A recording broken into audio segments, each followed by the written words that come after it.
And I call the Parks and Recreation meeting to order. Do you hear me now?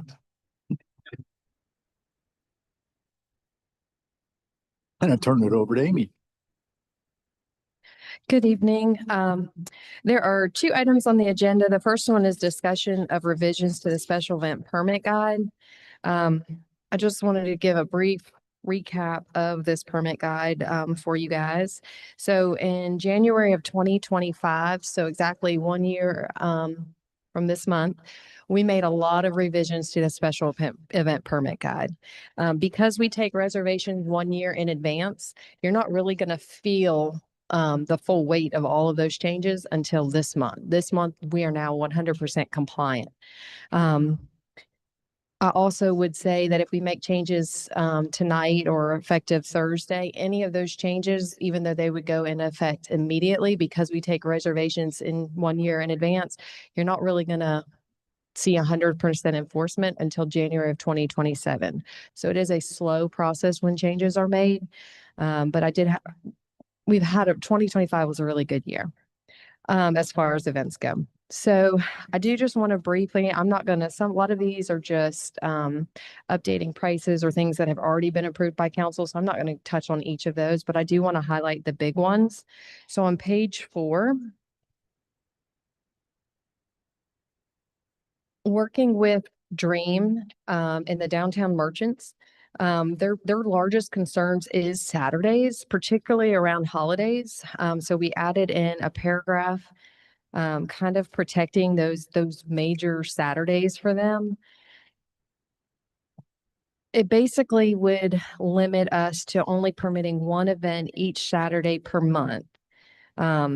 This should read the Sweet Tea, with the exception of the Sweet Tea Festival, the Sweet Tea Half Marathon, and Oktoberfest.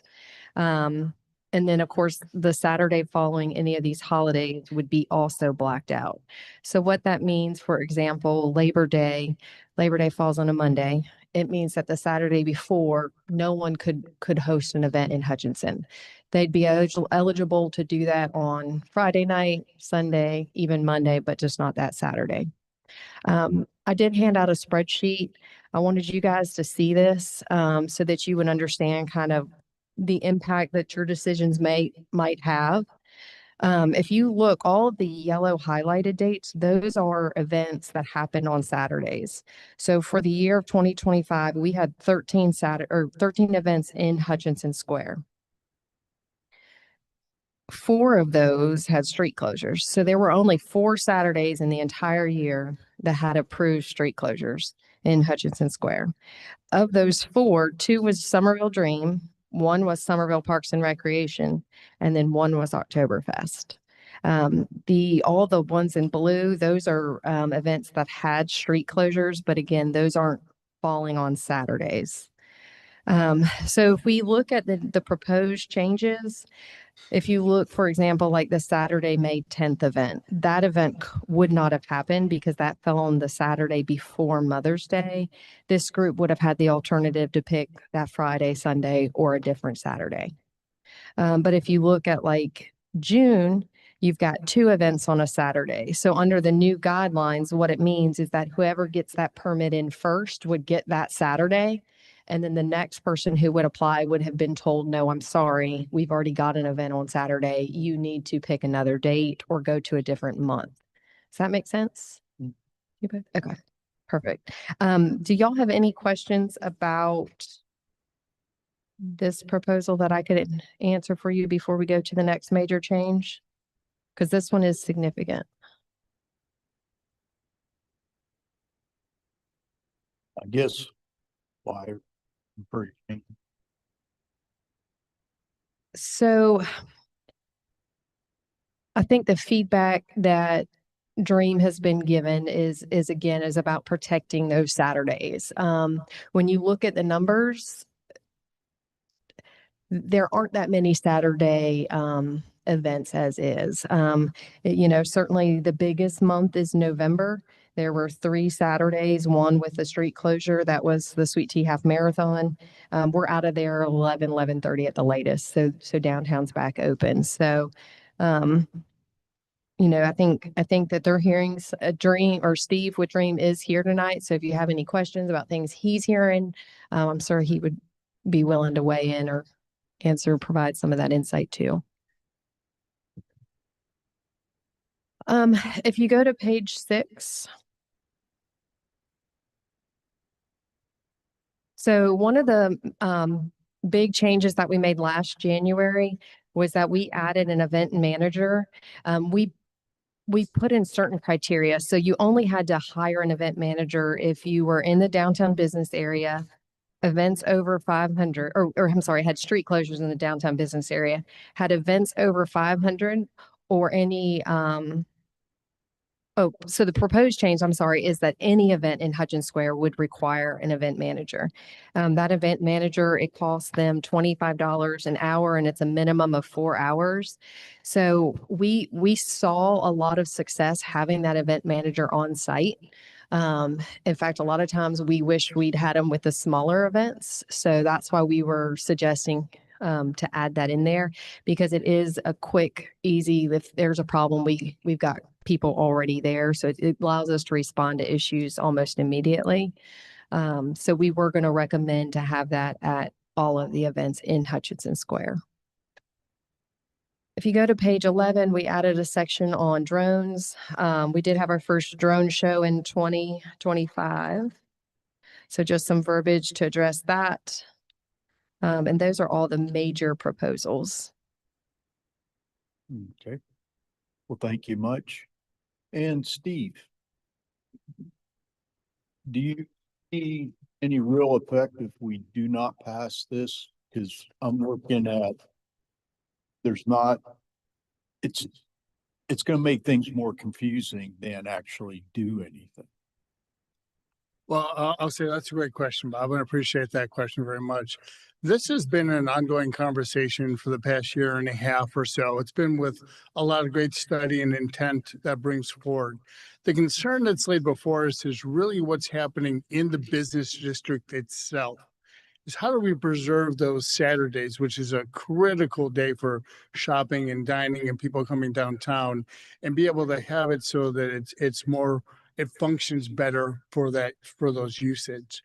We're not trying to make it confusing. In fact, trying to streamline it. And I want to give a lot of credit to Amy and her team. Didn't just take any one recommendation, really worked through this conversation in great detail to make sure that we had something that we could stand behind that offers people that balance. So what it does is kind of preserves those Saturdays as that important shopping day for us. It gives that sense of place and still gives those opportunities for people to still do those great creative programming when you have 6 other days in the week or to do those things. So we thought it was a really good compromise. And again, because they're proactively taking reservations right now in a year in advance, this shouldn't, I would hope it wouldn't, and Amy could point that out.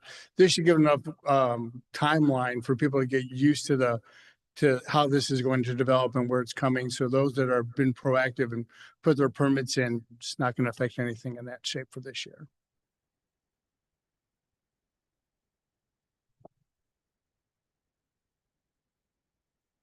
Do you have anything to add? No, sir. Okay. I'm good with the changes other than the schedule on Hutch. I'd like to find out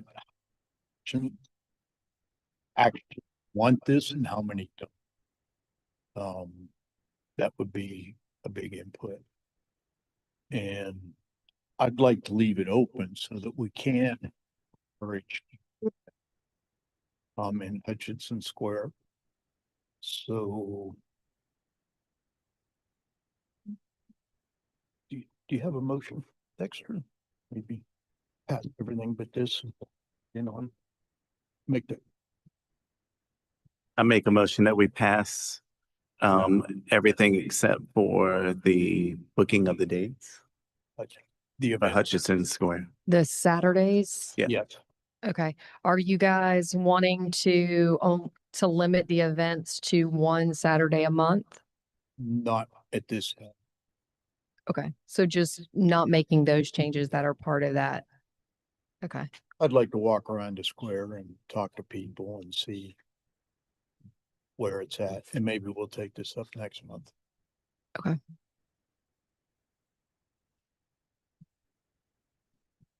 So y'all want to pass that on council next, or do you want to postpone it until next month? Postpone it to next month. That way we can all get an idea of who and what and why. Okay, so if Councilmember Mack can withdraw his motion and make a motion to postpone until next month, that would be the Okay. proper procedure. Okay, So withdraw your motion. I withdraw my motion Now make the motion to postpone until next. and I make a motion to postpone it until next month for the Hutchinson Square. Do you guys want me to put together a survey and with the assistance of Dream, try to put that out to the merchants so that we can get some feedback to provide to you guys? That would be helpful. Okay, I'll lose my steps. okay. Awesome. The second item on the, You vote on the motion. Thank you. All in favor of pushing Hutchinson Square to next month? Aye. Aye, and approving the rest of it. the second item on the agenda is presentation of the Parks Needs Assessment by the Somerville Parks Foundation. Representing the Parks Foundation is Steve Doninger as well. Thank you, Amy. Thanks for entertaining this presentation tonight. We're really pleased and excited to bring this forward to you. It's a pretty big presentation, but I'll go as expeditiously as I can. We spent the past year and a few months working on a facilities needs assessment with the park staff, get a better sense of where our parks are at today, what are some of the potential needs, some of the spending priorities, and putting together some capital plans. We're presenting this tonight on behalf of the Park Foundation, who worked on this independently, but also to let you know that this is kind of a precursor. The final report will come out within the next month or so, and we don't anticipate really any major changes to it, so we thought today would be a good day to bring it forward. The facilities in finding this, what we looked at is kind of the cornerstone of our well-being, that our parks and recreation are really one of those things that obviously affects everybody's life out there. This is not to say that this is any more important or less important or equal to anything else, but it's to show that the value that we have in this community in parks and recreation, where it stands and how it should be looked at, and potentially what the growth modeling will be in the future. The report itself highlights our current assets, our funding structure. It compares existing services to our national standards, and then gives a kind of an action item list of things that we can take to move forward to better fund our park system, to better develop things for our community and our guests. We say that parks is really quintessential, is the quality of life, like I said. We like the quote from John Muir, and you'll see this several different times. You can see it up on the screen there, where everybody needs beauty as well as bread, places to play in and pray in, where nature may heal and give strength to body and soul alike. And John Muir is one of our founding fathers of our national parks and one of the inspirations with Teddy Roosevelt in order to do that. And that's kind of a great quote. It says that there's value and there's importance to this. But we have to be mindful. When we looked at this, our study showed that if we're going to do this, we have to say that quality of life is going to be intentional, that we're going to really work on it. It can't just be an after fact or afterthought of saying, we're just like our community, it's perfect the way it is. We have to be deliberate in what we're doing when it comes to quality of life issues. As a footprint, and this is a tiny, tiny little baby footprint on some of the things that we wanted to bring forward. Our park system has grown significantly with the leadership of Amy Evans and the team that she's put in place, and the good volunteers and other part-time staff members, and the partnership that we get from fire and from police and from the administration, from financial, and from you as well, and the investments that have been made over the years. There's a lot of great things that have been happening. Just as a quick snapshot, with our summer camps, there's 48 different camps that have been offered. That is 35% up from over the past 5 years. You have over 700 kids that are participating in summer camps put on an average of about 10-week average there. But there's still some underserved, about 123 kids can't even get into camps just out of space. In youth programming, this is general programming, non-sports type things. You're having over 500 different programmings that are being offered throughout the year. That's 12,000 plus people, and it's a 300 markup for the past 5 years, and still nearly 400 kids because of space and needs that aren't being underserved.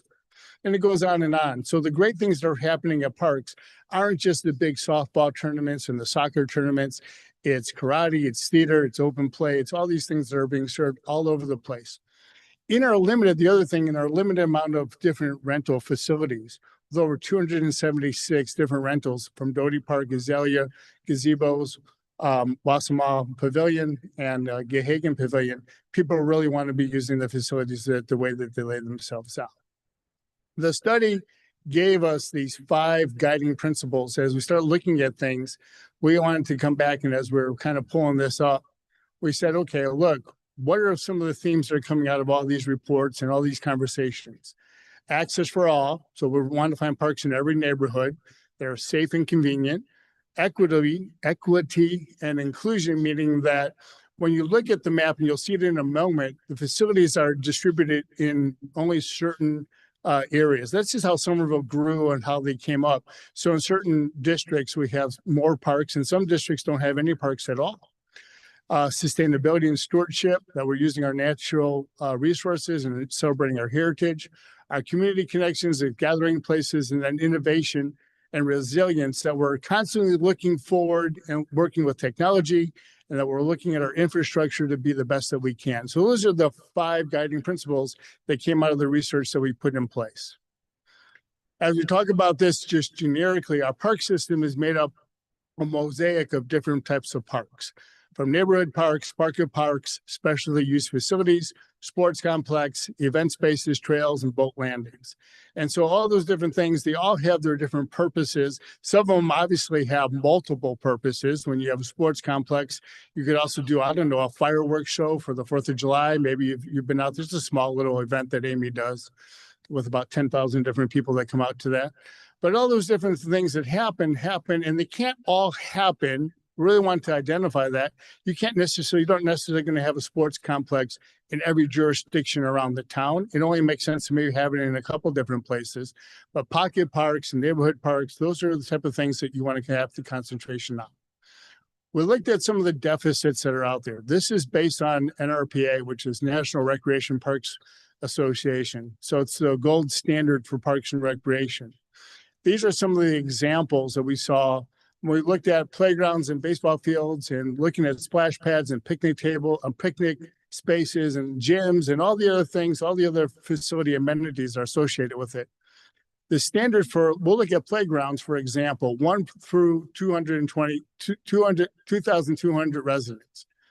Well, Somerville has a total of 8, so it's 1 per 6,600 residents. So you can see there's a delta to our national standard of about 16 different playgrounds. And it kind of goes from there. Now, this is not a bad thing.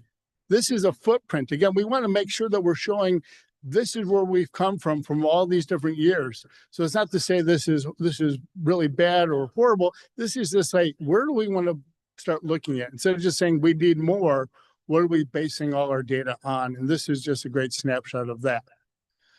Acreage was really interesting, where we have about 20 different parks, about 170 acres, maybe a little bit less than that when we look at some of the other data points and exact, when we start getting a little bit more exact on that. That we have major acreage is in our central and southern districts. So in 1, 2, and 6, congratulations, you guys end up with a lot of the parks. And again, that was just how Somerville developed. We point out that some of our districts are still lacking in park land. And that we're not taking into account, I want to be clear about this, we're not taking into account like other public spaces like schools.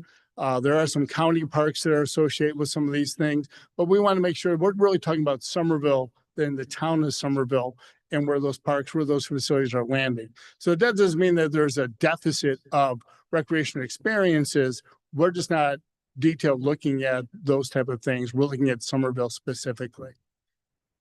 There's some other things that we wanted to point out.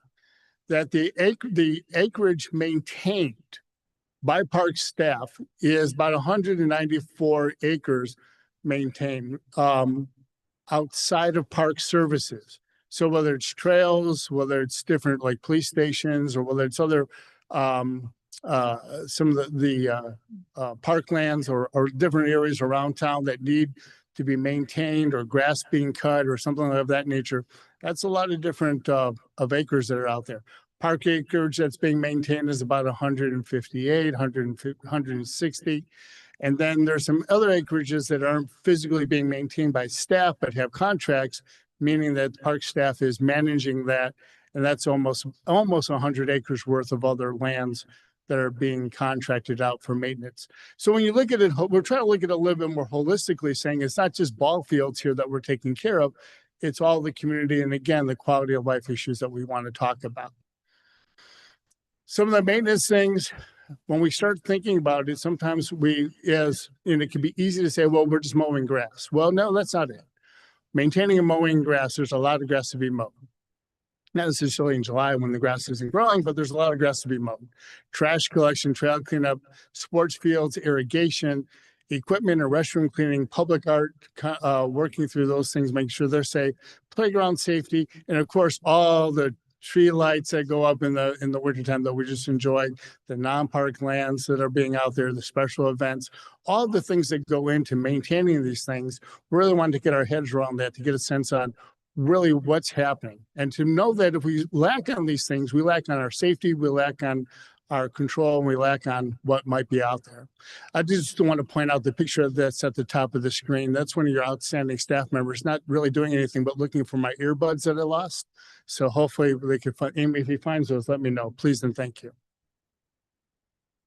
Here's some other data that came out of some of the studies that came when we started talking about maintenance, we started talking about funding, and we wanted to kind of put some stuff together. In our table there would be on my left-hand side is our matrix, our parks per acre. These are standard national standards for residents is 1,000 per resident. We can see that we have a delta of about 7, pardon me, where we're sitting at 3.2, our delta is about 7, and what that should be when we're talking about in our funding matrix here. Operational expenditures averages about $96. We average about 63. And again, these are the way that we're looking at it. I want to be clear. This is important to the foundation. It's important to me that we mention it. That doesn't mean that the council has been lackluster in what they've been looking at. I think they've been great stewards of our land. What's happened, I think, over the past 5-6 years is that we started growing pretty expeditiously because of the great demand in recreation services. And I think that those things just haven't kept up with themselves over time. And that's really kind of what it shows. There's been a great deal of care. I mean, even recently, I want to give a great deal of credit to the entire council and to the mayor for coming out and helping, assisting with the new playgrounds and splash pads and other things that have been put in, which are great things. But it just shows that we have some work to do.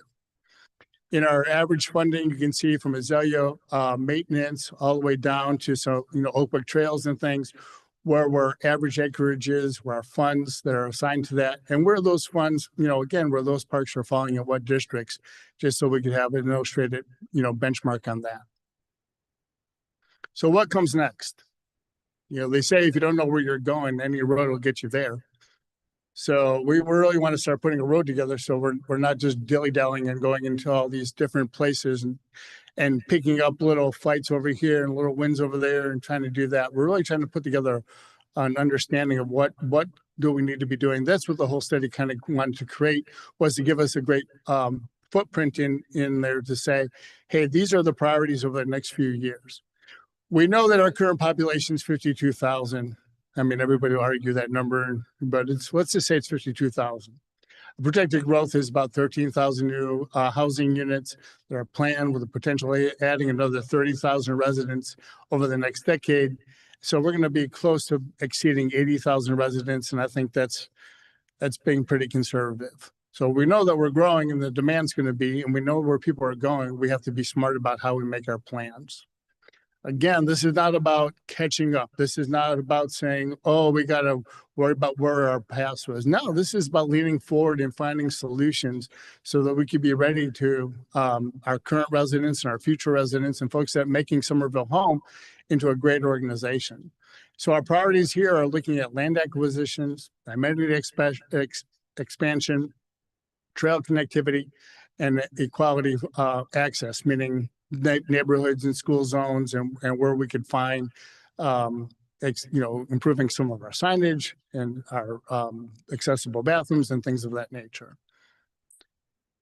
With that, actually, the good news is this, is that within our current delta where we're looking to try and at least lean into some of these great projects, we're really looking at about an $8 million or so, capital needs in some of these core areas in our playgrounds and dog parks and sports fields, splash pads. These are some of the things that rose to the cream of the crop. You can see we started putting together a facility mapping for playgrounds. That's going to last you about 15 years. We see that the percentage of the need is about 60%. We made that a high priority. Some of the other things with trails where they're important, you'll see those are kind of lower priorities because reality is that those trails are going to be a lot bigger in order to do. They'll take the county's support, it may take some private land support and that type of thing. So instead of just saying, here's your dollar amount, let's go fix this, I really wanted to demonstrate that we put some care and thought into it when you see the final report.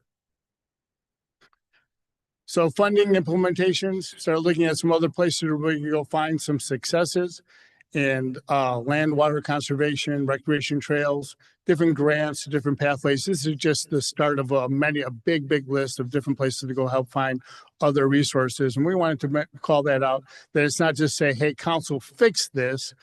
This is, let's go find some partners and other folks that can help us with this as it kind of moves forward.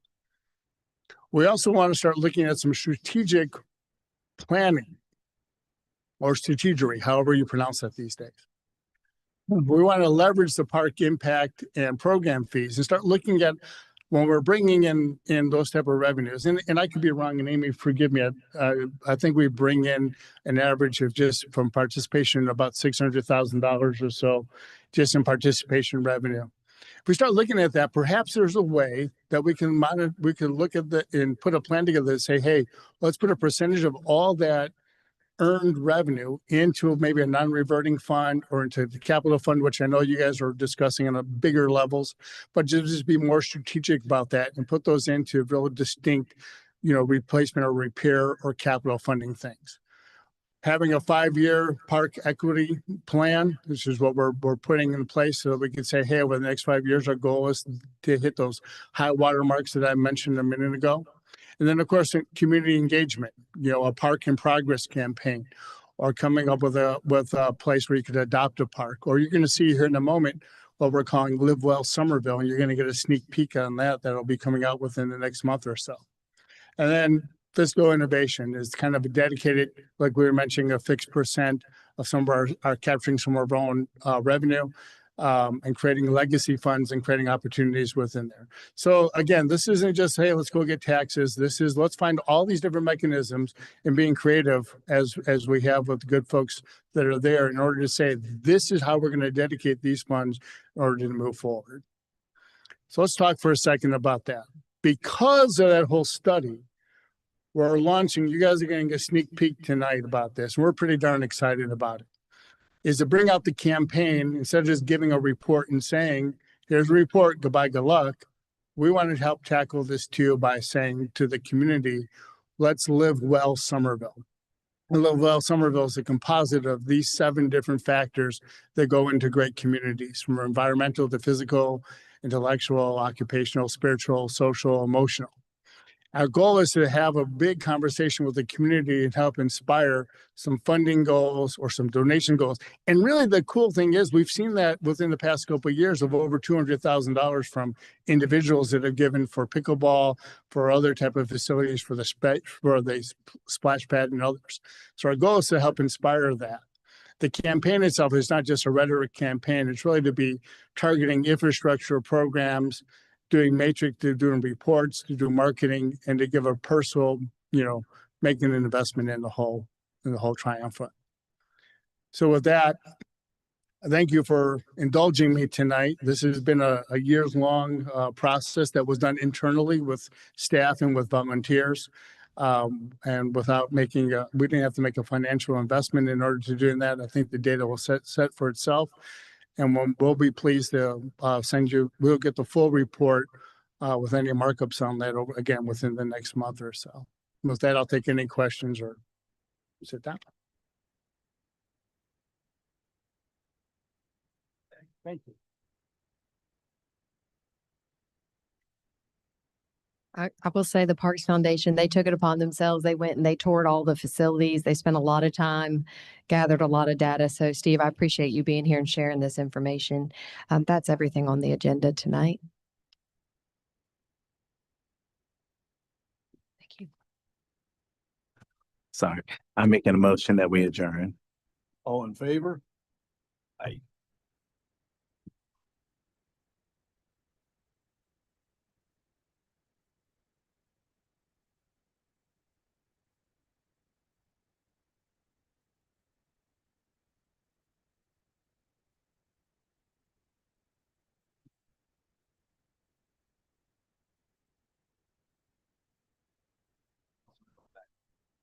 Stay up there because you're not gonna be, you're not gonna take 2 seconds. We're gonna make a motion to adjourn. Okay, we would bring our committee, Public Works Committee on Water Supply to order. And Yes. before you get started, Bonnie, we're gonna go ahead and make a motion to postpone this until next month. Yes, that would be good. I don't have enough information working on, so I'd like to bring this to y'all next month. Okay, I second that. All in favor? Aye. Aye. All right. thank Postpone. you. I'd make a motion to adjourn. Aye.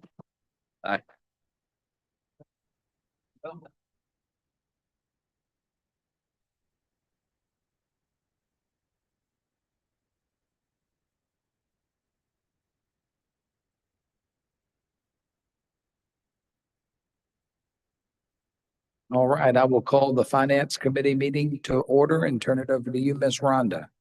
Good evening, Mr. Mayor, members of council. You have before you the December financial report. We have completed 6 months of our year, so we are 50% complete.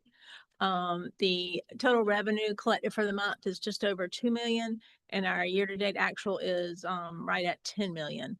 We're starting to receive more revenue starting in January. Our expenditures for the month are just under 3.5 million, and for the year-to-date, 25 million. We have transfers in from hospitality, bringing our net loss for the month at just over 1 million, and for year-to-date, just over 13 million. So that's the indication we've spent down fund balance by $13 million from July 1 to the end of December.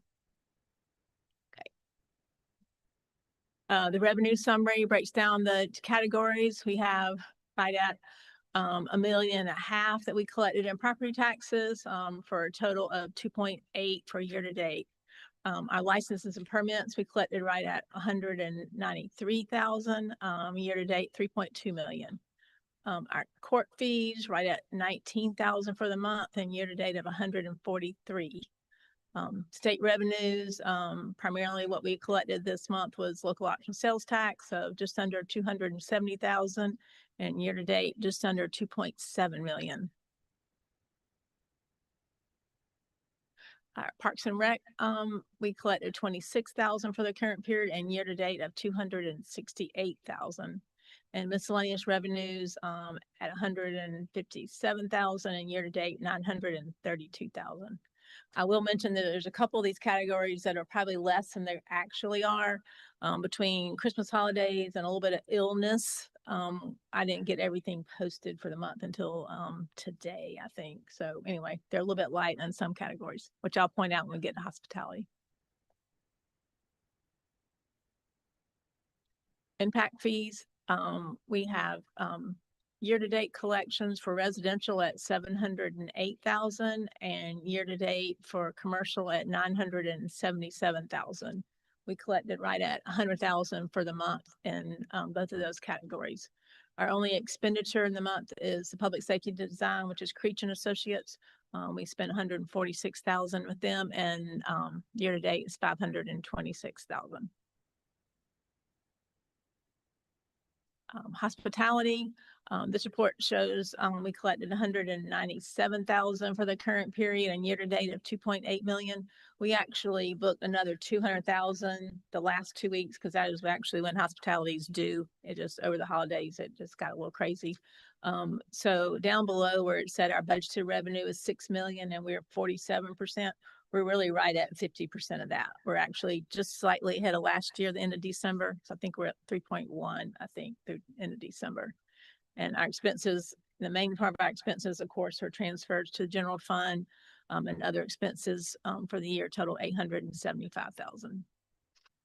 Same thing with local accommodations. It's not quite that much, but there is a difference there too. We collected a little more than what we're showing at 193.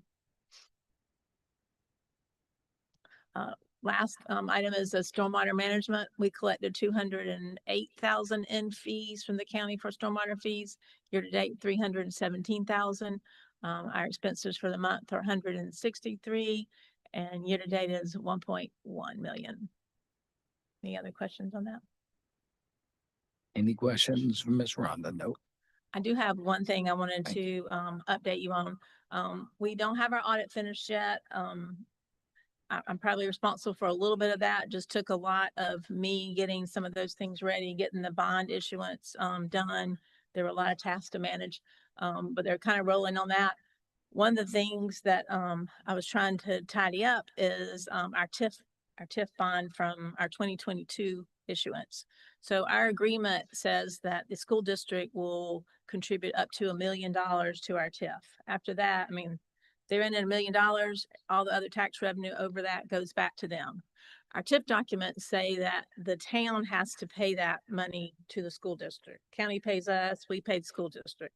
Well, I have to know what that is in order to pay the school district.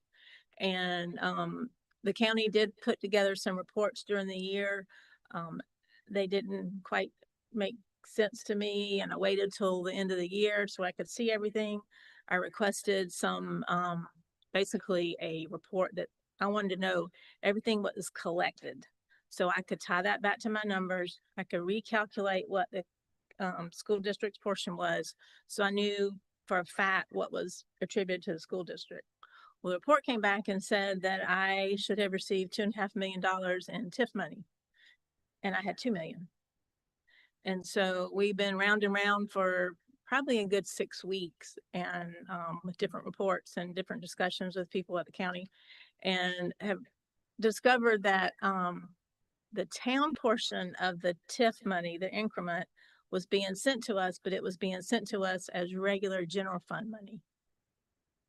So my general fund revenues have been overstated for FY25 by about $400,000. So I'm going to make a journal entry to reclassify that 400,000 from general fund to the TIF, and then I will pay the school district its money. I still have a few action items that I want to tie up. I also want them to run those same reports for me for FY24, because I want to make sure, I mean, that's a fiduciary responsibility the town has to bondholders. And I want to make sure that that is accurate. I've certainly had good cooperation from the county. It's taken everybody a while to kind of see what we needed to see. But I think we will get this straight now, and I think they will have it straight before I get my January disbursement and February disbursement, so we won't have that problem this year. I'm a little concerned about how that affects our budget numbers.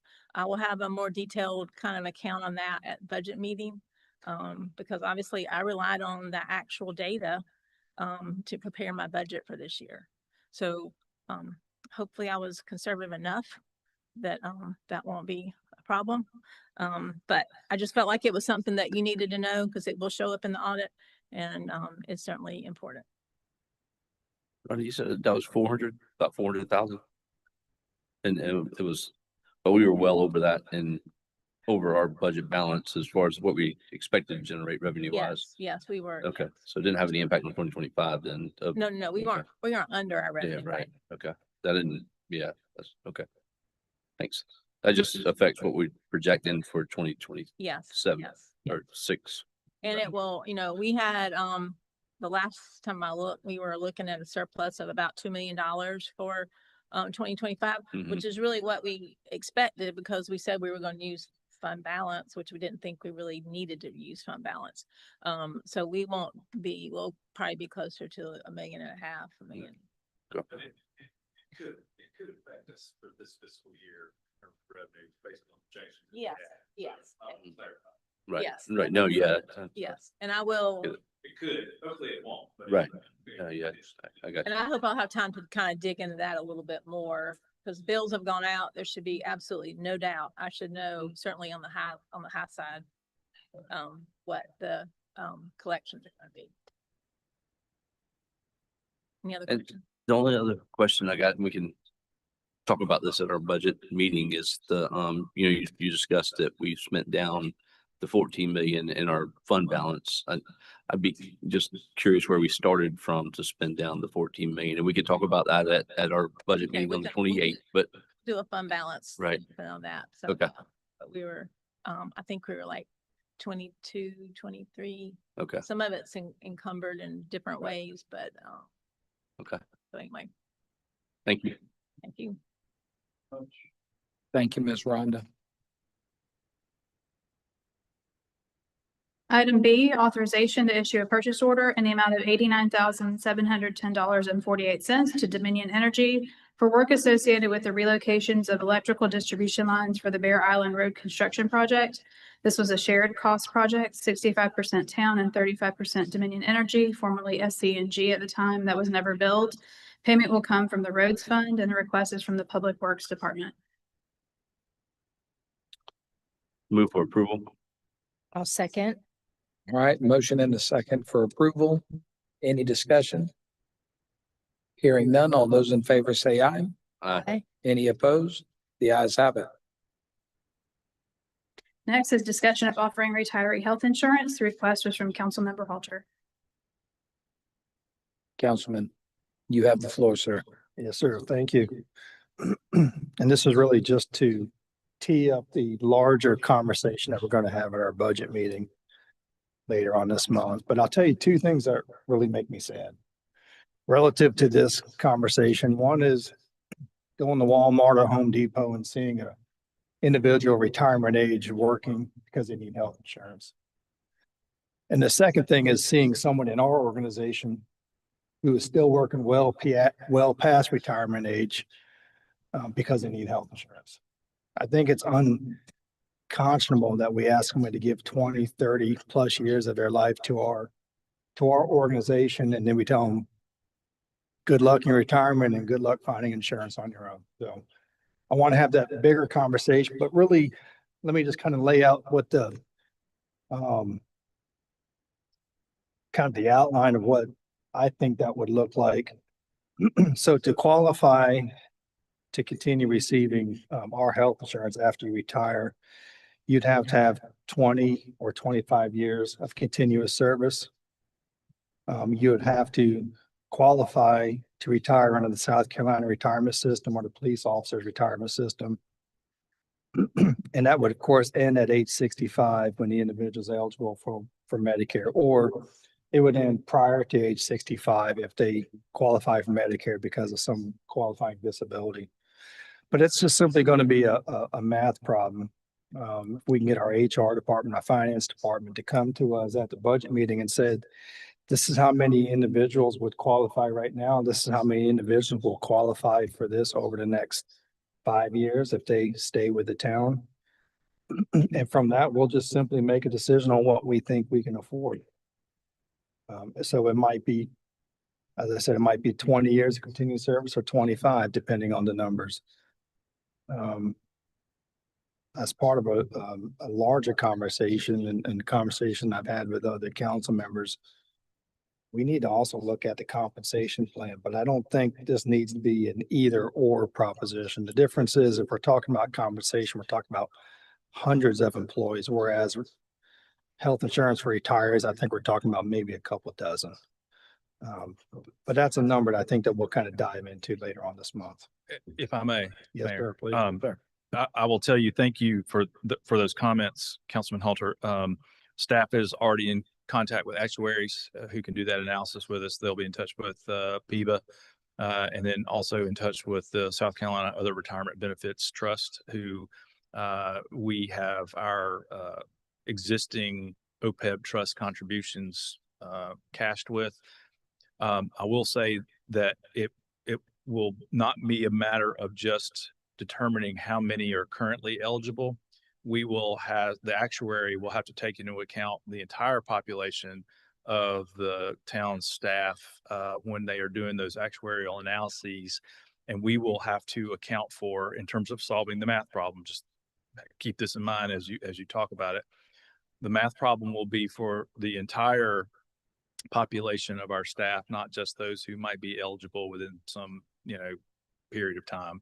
And then we would have to make contributions to a trust in order to keep our liability on the books from not completely eating up even our total budget. So just keep that in mind. We're going to do those analyses and we'll have that ready for you if y'all so choose to put it on that agenda. And just to let you know, I've asked Mayor Touchberry and Rhonda to meet next Wednesday, a week from Wednesday, to talk about the budget retreat agenda and how y'all might want to go about crafting that. So just a few comments there. Council members. Yeah, I know that budget meeting agenda can get hijacked pretty quick for you guys. And of course, it's y'all's opportunity to provide us with a lot of information. And so I sort of don't want to bog us down there. But I just to echo what Councilman Hall said about the employee salaries, I'd also like to see us have some information prepared for that. That's going to be a big priority for me personally this year, as far as trying to do something for our employees. I just feel like we're still way behind. I agree wholeheartedly with your sentiment that salaries are, to my mind, probably the most meaningful thing that you could do for our employees right now. I was having a conversation with Chief Wright last week, and he mentioned one of the starting salaries for one of our very critical public safety positions, and I was really disappointed to hear that starting salary. And that's pervasive throughout our entire population. So the courage that y'all use to provide all the members of staff with that $2,000 bonus at the end of last calendar year is the same kind of courage I would encourage you to bring throughout the budget discussion and the resolve to get those salaries up and provide other benefits if it's possible. So. Thank you. Council members, any other comments there? All right, thank you. If we need any clarification, we please add that item on the agenda. All right. Discussion about the Somerville Preserve Phase 2 project and authorization to enter into an agreement with Whitestone Construction, request by Parks and Recreation Department. I make a motion, we move that forward. I'll second. All right, motion in a second. Miss Amy, do you have a presentation for us? Yes, sir. There's not a dollar amount because we did want to provide you guys some of this history behind it. And then also there's options to choose from. So we've incurred expenses over the last several years in connection with the Somerville Preserve Jessen boat landing. If you remember back in like late 21, 22, we repaved that parking lot. We added the restroom facility, did some general improvements. So thus with that first phase, if you will, we've incurred over $1 million worth of expenses. That has been absorbed primarily in from our general fund. The Oak Brook TIF has $2 million set aside for the Somerville Preserve. I think there was some confusion initially that maybe there was $3 million there, but it looks like there's only $2 million there. So nothing has been reimbursed yet through that Oak Brook TIF. So most recently, we had put out what we're considering phase 2, which is the fishing pier, the parking lot, and the boardwalks on the new property adjacent to Jessen Boat Landing. And so we did receive 3 bids back. Jill, who's been working with me from the beginning, helped evaluate these.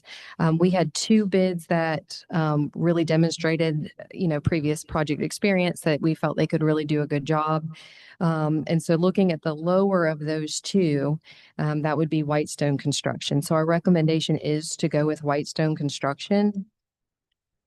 We have, as I said, 2 million from the Oak Brook TIF, and we have 100,000 through in Recreation Trails grant.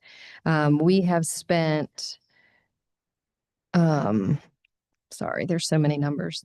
243,000 on permitting, getting the plans developed. So we've already spent 243,000. Whitestone's bid with all the alternatives is 2,092,000, which would leave us with a shortage of 235,950. This would be paid for out of hospitality. If we did not go with all of the options, there's one option that we really do need to do, and it's a small one. It's like $9,000. With the ignoring what was already spent and just looking at the current project, we would have enough funding. We'd be have 56,570 left in our favor. As far as the alternatives, just so you can see, so really the question is do we go with the alternatives or without the alternatives? If we go with the alternatives, it's 235,950 that would have to be funded out of hospitality.